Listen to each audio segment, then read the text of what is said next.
Hello everybody, it's windy and horrible and nothing in my life is basically in my control except for maybe my health a little bit, sort of, kind of, but not really. So yeah, feeling a little bit out of control, but at least healthier than the last few days, so that's good considering how windy and gross it is out here. Not even my hair is in my control at the moment, but this whole housing situation is not in my control. Trying to conceive is not really in my control. And on that too, there's been a lot of talk or a lot of questions, a lot of people saying, well, why don't you go and see a fertility specialist? And there's a few reasons for that, but the main one is I don't trust medical professionals. And I know that I'm going to get shot down for that, but that's the honest truth. I don't. And the more I learn about myself and my condition, and me in particular as an individual, the more I don't trust them. So that's the main reason why. I'm sorry, there's a helicopter taking off at the moment from the hospital, so if you can't hear me, I do apologise, but yeah, that's the main reason. There's another reason, is the cost. It costs a lot of money that I just can't justify because, again, I don't trust them. I kind of feel like when I did go to one years ago, they were pushing IVF, and I don't want to do that, and I just don't trust them, so I can't justify spending the $200 that it costs to just go and see them, and then you've got to have all the tests and all that kind of stuff on top of all of that. And I have had some tests done, like in general anyway. When I had the miscarriage, they had a look at my fallopian tubes and everything looked fine on the ultrasound, and I was building lining but possibly not enough. And there's a few things I've discovered in this self-discovery thing that may have played a role in that, and I actually think that I am a type 1 PCOS case, which is a lot psychological, a little bit physical as well, but a lot psychological, because it actually causes stress, which creates more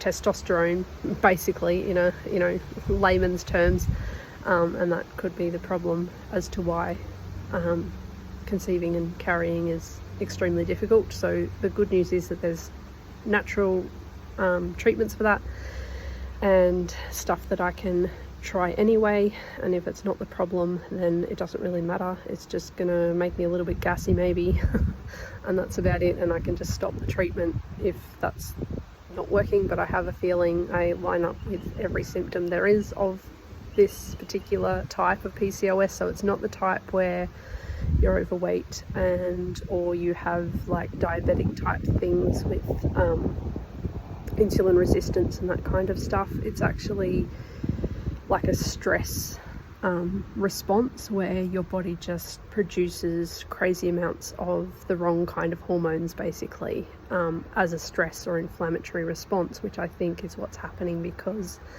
I have always struggled with keeping weight on. I've never struggled with being overweight ever in my life. I'm actually probably the heaviest I've ever been, at 65 kilos. So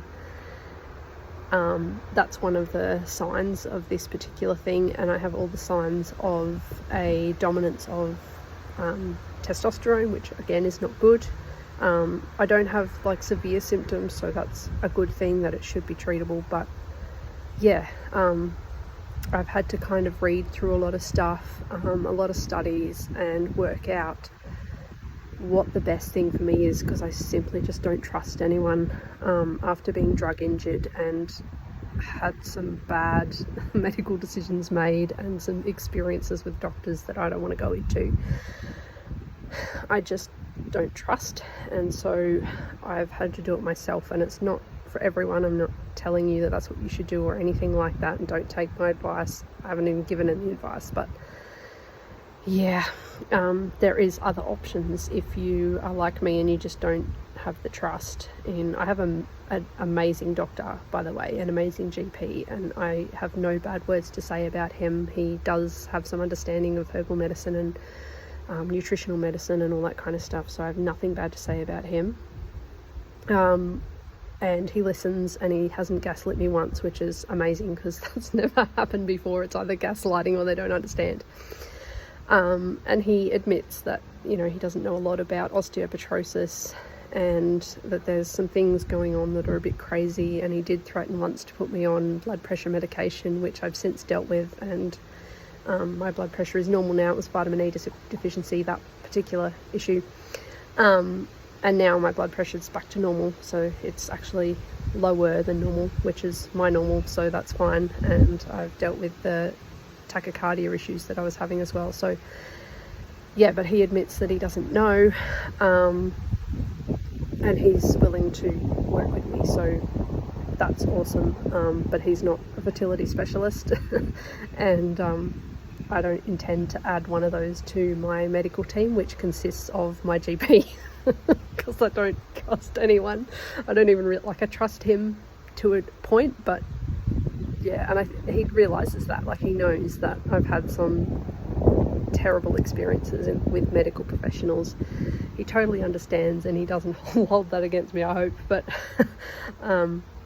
yeah, he knows that my trust is not there, and to introduce more medical professionals is just not going to benefit me, especially with this particular case of PCOS, because it is actually more psychological than it is physical. So it's basically just trust issues, which I definitely have, and all that kind of unsafe, unstable sort of feeling, which I've pretty much had all my life, I think, when I look back. All that kind of instability and stress creates inflammation, and unfortunately that particular inflammation has affected my hormones. So I had really, really bad issues as a teenager with when I started menstruating and things like that, that I look back on and I think, yeah, okay, that's probably all to do with this thing. They did see a little bit of endometriosis on a scan that I had years and years and years ago, but it wasn't like severe. It shouldn't have been causing any symptoms, and it's actually gone since then, so there's none there now.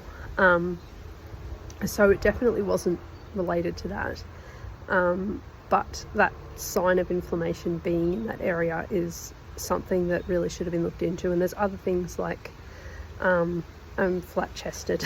I know that's like a little bit personal and whatever, but you've seen me in videos and photos, and that is one of the signs of this particular polycystic ovary case, where the production of hormones is affected, and then that makes you produce the little they're benign, they're like little eggs that don't mature basically, and sometimes none of them mature and you don't ovulate. I haven't had an ovulation yet, so that's when you don't ovulate. It's called an ovulation, that I know of, because I've been monitoring it for, I don't know, maybe a year now, and I haven't had a month where it doesn't tell me that I've ovulated, so that's good. And it is possible to have this anyway, but yeah, so, and it does cause miscarriages and all those things as well in early pregnancy. So I'm pretty sure I'm on the mark now. I have done some pretty in-depth research on it to make sure that this is probably what's going on. I've done the whole diagnostics, you know, Dr. House shit. And yeah, I mean, you know, short of someone suggested the other day praying to, on YouTube, I think it was, praying to Mother Mary and promising to do something in return for her doing what you want to do, or giving you what you want. And I'm not really sure how I feel about that. I'm not really sure how I feel about anything spiritual at the moment, because everything's so out of control. I just kind of feel completely defeated, I guess is the word, at the moment. But anyway, moving on from that, hopefully if I treat this issue with a natural treatment, I'm not going to tell you what it is, because I don't want you to rush out and do it if you think that you may have the same thing, or if you're having trouble conceiving or carrying, it could be something else. And like I said, I've done extensive research, medical research on this, because I learned how to do that in my uni degree. So yeah, I don't want you to rush out and do that in case it's not the problem, because you could actually cause more of an issue. I definitely know that my testosterone is too high due to symptoms. I could have a blood test to confirm, but I'm quite sure that it is. But yeah, I would recommend doing that if you're not sure, because you may need a different treatment that actually gives you more of something or less of something or whatever. But yeah, I could get labs to prove what I'm 90% sure is the problem, but I have to pay for those, and I can't really justify, when the treatment is natural, doing that. And if the symptoms improve, then that's what was wrong with me, and if they don't, well, then back to the drawing board.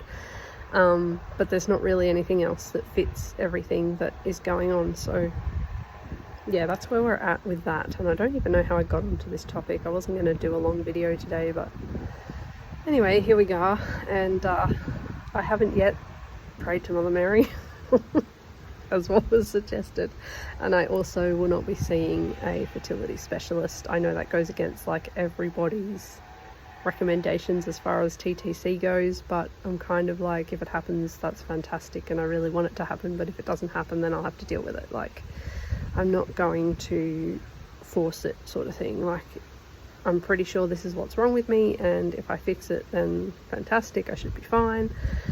And if it's not what's wrong with me, I don't know what's wrong with me, and it's just going to stay that way. But yeah, like, I guess it's just I don't know, a beacon of hope to find these things out and to answer that question about seeking medical professional advice, which I kind of have from the GP, but like I said, he's not a fertility specialist, and I have no intention on going to see one. We have done home testing, on both Brad and I, and that's the extent of it. It's unlikely that either of us will go and see one, and there's so much deep-seated issues that would have caused this problem that I think I have. So yeah, that's basically a day in the life of someone with a rare disease that has lost trust in the medical industry due to injuries and carelessness and giving me drugs that should have never been given to me, and things like that that actually are contraindicated for my disease. Whether they were known contraindications or not, they're definitely contraindications and should be listed as such, but because it's a rare disease, they are not. And so you're having to rely on basically the doctor's intuition and some of the knowledge that they have to give you the right things, and they don't always. And they're human too. I'm a little bit, I don't know, frustrated with the system, because there's so much selling of drugs and there's a lot of money involved and stuff like that, and I think sometimes they want to diagnose you with things just to get you on a drug to make the money out of it.